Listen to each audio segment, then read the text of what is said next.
Hello, I'm going to be talking about how all lives matter to God. Today, we live in a world where people think it's okay to kill each other or to kill babies, but that's not right to God. 1 John 4:7 says that we are called to love one another, and of course verse 8 says if we don't love one another, we don't have the love of God in us. First off, I'm going to be talking about abortion and how it's wrong to kill unborn babies. Many people think that killing an unborn baby is normal and there's nothing wrong with that, but Jeremiah 1:5 says otherwise. Before I formed thee in the belly, I knew thee, and before thou camest forth out of the womb, I sanctified thee, and I ordained thee a prophet unto the nations. Even before our parents made us, or even before we were thought about, God knew who we were, and we were made special in His eyes.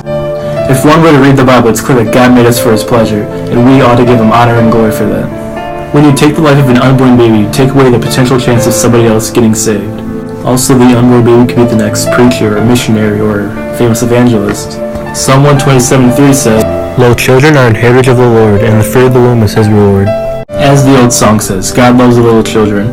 Red, yellow, black, and white, they are precious in His sight. Right. There is no baby or nobody on earth that's a mistake. We're all made equal in His name. While doing my research on this, I found an interesting quote by President Ronald Reagan. I've noticed that everyone who is for abortion has already been born. And this one is simple. Exodus 20:13. Thou shalt not kill. That should be plain and clear. We shouldn't kill anybody because that's murder and that's against God, and God does not like that. He's not pleased if we kill somebody. To me, abortion is like a caterpillar and a butterfly. How a caterpillar, it's like something small but it's not really attractive. Then it turns into a beautiful butterfly when it gets older. That reminds me of the stages of childbirth, because the unborn baby starts off small in the womb.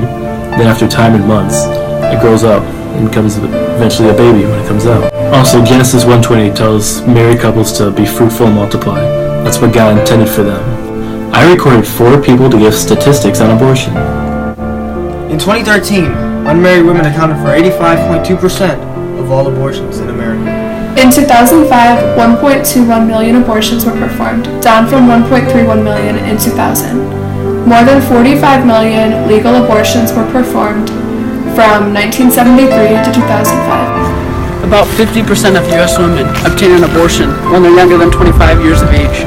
Based on available state-level data, an estimated 908,000 U.S. abortions took place in 2015. Besides the killing of babies, there's also many problems going on in the world, especially like with race problems and political problems, and killing one another. The Bible commands that we are supposed to love each other, not hate each other, and kill each other and fight. When God made all of us, He made us all equal. Nobody leads differently, and nobody is higher than others, and nobody is lower than others. When somebody does something wrong to us, our first initial reaction is revenge, or payback. But Matthew 5:44 tells us to love our enemies and pray for them. Countless times in the Bible, God tells us to love each other. That's one huge commandment. 1 John 4:11 says that since God loved us, we ought to love one another. Luke 6:27 is about loving your enemies. And Ephesians 4:32 says to love one another and forgive others as Christ forgave us. And in John 15:18, Jesus says that if anyone hates us, just know that the world hated Him first. No matter our race, ethnicity, or background, we're all the same on the inside. There are so many people who play the race card and take it out on cops by killing them when cops are only trying to do their job. In this day and age, it seems like nobody could get along anymore, and that's pretty sad. But we Christians, we must make a difference and show the world the love of God, because we are the last hope of this generation. The next time someone gives you any problems, just pray for them. Don't start a fight or an argument. It's not worth it.